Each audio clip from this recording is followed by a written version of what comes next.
ఓం నమో వెంకటేశాయ. ఓం శ్రీ గోమాత తల్లి నమ.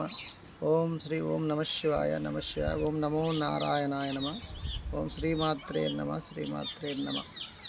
ఈరోజు గృహవాస్తు గురించి కొంతమంది గృహవాస్తులో ఎలాంటి కొన్ని తీసుకోవాల్సినటువంటి పరిహారాలు కానీ గృహవాస్తు ఎలా నిర్మించాలనే విధానాన్ని గురించి చాలా చక్కగా కొన్ని ప్రశ్నలు ఫోన్ ద్వారా చేయడం జరిగింది.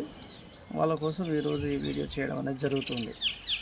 ముఖ్యంగా గృహవాస్తు అంటే గృహానికి ఉండబడిన వాస్తు అనేదాన్ని వాస్తు పురుషుడు అని మనం చెప్పుకోవచ్చు శాస్త్రంలో.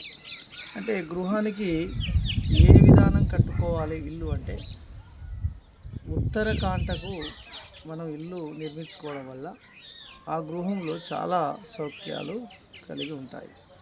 అయితే ఉత్తరకాంటకుతో పాటుగా మనం ఇల్లును మెట్నాకు కూడా కట్టుకోవడం అనేది మనం ప్రతి ఊరి యందు పట్టణముల యందు చూస్తూ ఉంటాం. అయితే ఈ గృహవాస్తులో ఎక్కువగా నైరుతి, ఈశాన్య, వాయువ్య, ఆగ్నేయ భాగాలలో ఇల్లును నిర్మిస్తున్నప్పుడు మనకు ఎవరి పేరు మీద బలం ఉంటే వారితోనే ఆ రోజు శంకుస్థాపన పూజ చేయాలి.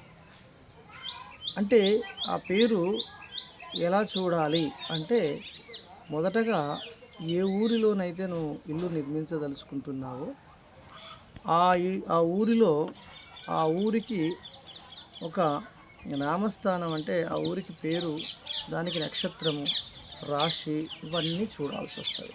చూసి